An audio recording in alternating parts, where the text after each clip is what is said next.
Bienvenidos sean a sus clases de catecismo con su atea favorita.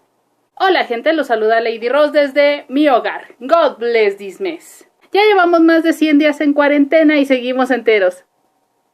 ¡Auxilio! Bueno, ya sé que por ahora muchos ya andamos sufriendo los estragos de un encierro prolongado en un estado de pandemia, pero de parte de las personas que hacemos posible este canal, o sea, Alex y yo, les enviamos muchos abrazos y mucho amor. Saldremos de esta sanos. Y por favor, envíen todo su amor a Alex porque se lo merece. Bueno, mientras tanto, el tema del día de hoy es extraño, lo sabemos, pero es interesante. O eso creo yo. Así que enciéndanse y tráiganse la botana, que esto se va a poner bueno. Eso se lo robaste a Luisito Rey. Hace tiempo vi un meme que circulaba por Facebook. Justo este. Este meme expresa una pregunta que todos nos hacemos en algún momento de la vida. Bueno, eso espero. ¿Por qué si las personas de Oriente Medio son morenas y Jesucristo era de esa parte del mundo, tenemos la idea de que era un hombre blanco? Hace unos años hubo un documental llamado El verdadero rostro de Jesús, donde basados en cráneos de hombres de Judea del siglo I, antropólogos forenses y artistas hicieron una reconstrucción aproximada del aspecto que Jesucristo pudo haber tenido. El aspecto es el siguiente. Pero bueno, uno no puede hablar sobre religión sin que surja polémica. Pues el documental provocó polémica. Desde las señoras que prenden veladoras a imágenes de Robert Powell, Jim Caviezel y hasta Obi-Wan Kenobi, hasta los creyentes de las reliquias de Cristo que decían que cómo era posible que ese fuera el rostro de Cristo si no se parecía a los sudarios de Turín y Oviedo. Es pronto para hablar del negocio de las reliquias sagradas durante el medievo y los 65 dientes de San Efisócrato. Y por qué no, también se unió a esta polémica el profesor de dirección escénica que me reprobó, arguyendo que mi actor no se parecía a Jesucristo. Díganle que no mames. La polémica que esto provocó me recuerda un poco a las que surgen cuando en alguna película le cambian la raza al personaje. De hecho, de haber existido Twitter en aquel entonces, no duden que hubiéramos visto hashtags como Not My Jesus o Ban the Semitic Jesus. Y es que a pesar de ser una deidad, una figura religiosa, Jesucristo se ha implantado como una imagen de la cultura pop. Tenemos una imagen clásica y ya establecida de él. Pero ¿por qué la imagen es justo así? Pues esto, querida audiencia, tiene una explicación histórica y cultural. Y esta explicación parte de un sitio inesperado: los mandamientos del judaísmo. Uno de los mandamientos del judaísmo, que se transmiten al cristianismo y al islam, las otras religiones abrahámicas, es aquel que dice: no harás imagen de lo que hay en el cielo o en la tierra. Les debo el número de mandamiento porque básicamente hay chingos de numeraciones, y si buscan este mandamiento entre los de la Iglesia Católica, desapareció convenientemente. Siempre que observen uno de esos detalles, un hechicero lo hizo. Este mandamiento ha tenido montones de implicaciones más allá del pique que se traen católicos y protestantes con el tema de las imágenes. ¡Eres un idólatra! ¡Respeta! Es debido a este mandamiento que, por ejemplo, en el Panteón Romano, el Panteón Romano es este que están viendo en las imágenes, era una especie de templo donde los romanos tenían representaciones de todos los dioses que se adoraban en el imperio. Sí, querida audiencia, que Hollywood no los engañe. De los 1000 años que duró el imperio romano, solo 80 hubo persecución religiosa. Los romanos eran de hecho muy tolerantes con otras religiones. En fin, en este panteón se tenía una réplica del Arca de la Alianza, para representar de alguna manera al dios que se adoraba en la zona de Judea. Debido a este mandamiento, hubo durante el medievo también una prohibición del teatro, y de hecho a los actores no se les permitió ser enterrados en Camposanto, sino hasta el siglo XIX. Por este mandamiento es que el arte islámico y el arte bizantino son lo que son, aunque aquí podemos ver quiénes eran más expertos en encontrar recovecos legales. Al no poder representar cosas del cielo y la tierra, es que los islámicos se hacen expertos en la tracería, que es el uso de figuras geométricas y líneas, y en la caligrafía. Miren, por ejemplo, aquí tenemos una sala de la Alhambra decorada con un poema dedicado a la misma. Eso es otro nivel, papá. Los bizantinos, por su parte, tienen ese juego tan característico con las proporciones y las dimensiones. Si está en 2D es irreal, así que no cuenta como representación. ¡Jaque mate! ¡Le gané al sistema! La cuestión del Jesús blanco también es una de las implicaciones de este mandamiento. El cristianismo empieza como una secta derivada del judaísmo y conserva casi todo del judaísmo excepto por la creencia en Jesucristo como el Mesías. El primer problema es que a la fecha a muchos historiadores no les consta que Jesús existiera. ¡Oh, take it easy, take it easy! Esto se debe a que los registros históricos se reducen a los evangelios y algunos fragmentos de los historiadores Tácito y Flavio Josefo. Los evangelios, que son el registro más grande de la existencia de Jesucristo, fueron escritos a modo de teléfono descompuesto, es decir, de oídas.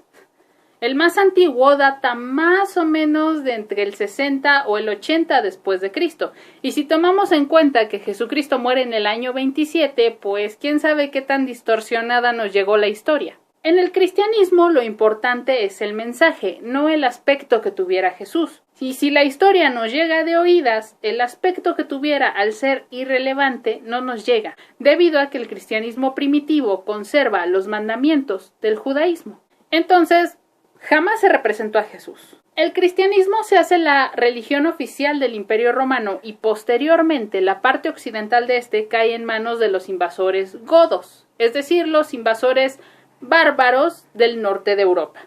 Y en aquel choque cultural entre los romanos y los godos es que el cristianismo sufre una evolución, una digievolución, que lo lleva a convertirse en lo que actualmente conocemos como el catolicismo romano. La religión fue un medio de negociación para hacer más llevadera la invasión a los romanos. Por medio del cristianismo es que los obispos, que en aquel entonces eran también una suerte de autoridades políticas, pueden dar un marco moral a los invasores. Sin embargo, el cristianismo es una religión oriental mediterránea. Los godos venían de Europa del Norte. La cosmovisión que tienen los europeos del norte era, y a la fecha sigue siendo, muy distinta a la que tenían los mediterráneos. ¿Cómo es esto? Por poner algunos ejemplos. Para los godos es muy importante venerar no solamente a los dioses, sino a personas ilustres que aportaron algo a su comunidad. Es así como la Iglesia permite la adoración a los santos. En el norte se tenía una cosmovisión dual.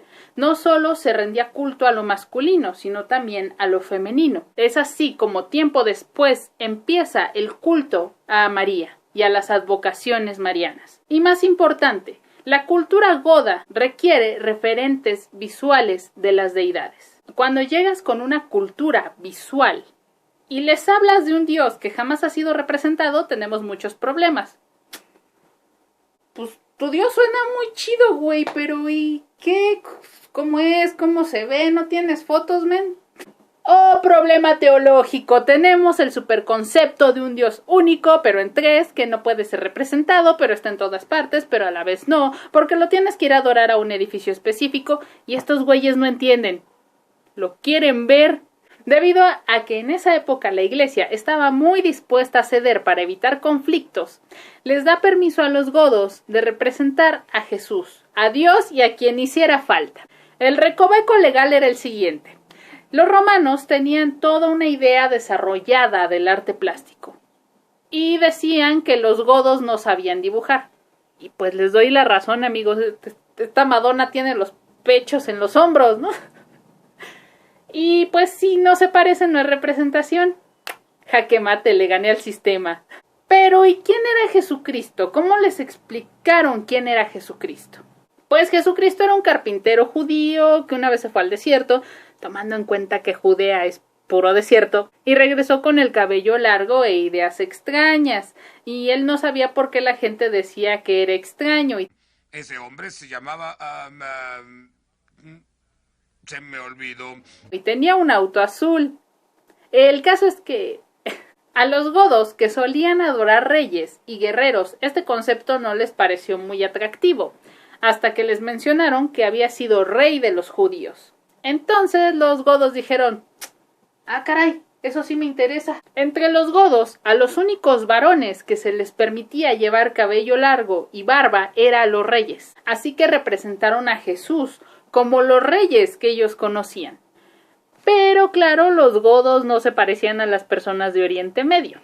Ellos eran blancos, rubios y era más probable encontrar personas con ojos verdes o azules entre ellos. Así que se tomaron a ellos mismos como referencia para darle color a Jesús. Y básicamente así empezó el whitewashing más grande jamás contado. Entonces Jesús pasó en el imaginario popular a parecer rockero de la ola inglesa en los 70. Jesús y sus discípulos. Hasta ahí todo bien.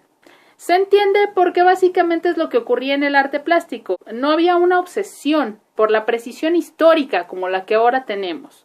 Por eso en las pinturas de Da Vinci, María vestía como una dama renacentista. Por eso en esta pintura de Caravaggio, Jesús es capturado por un soldado con armadura de metal. Los artistas tenían referentes en lo que les era cercano. Lo que a mí me sorprende es que neta en más de 2000 años nadie hubiera dicho algo como: oiga, feudal jefazo, ahorita que acabamos de regresar de la cruzada, me di cuenta de algo. ¿De qué se dio cuenta, Sir Godofredo? Estuvimos en las tierras de Jesús y la gente de allá no se parece a las pinturas de la parroquia. Es como que más morena. ¿Y si Jesús era moreno? ¡Excomulgado, Sir Godofredo! Vaya, en el libro de J.J. Benítez, Caballo de Troya, dice que Jesús era un hombre de tez clara, cabello castaño claro y 1,80 m de estatura. El Jesús de Benítez. Digo, yo sí lo veneraría, pero... Bueno, lo que yo puedo sacar de esto es que el whitewashing de Jesucristo no fue hecho con dolo. Como muchas otras cosas, pues sucedió, güey.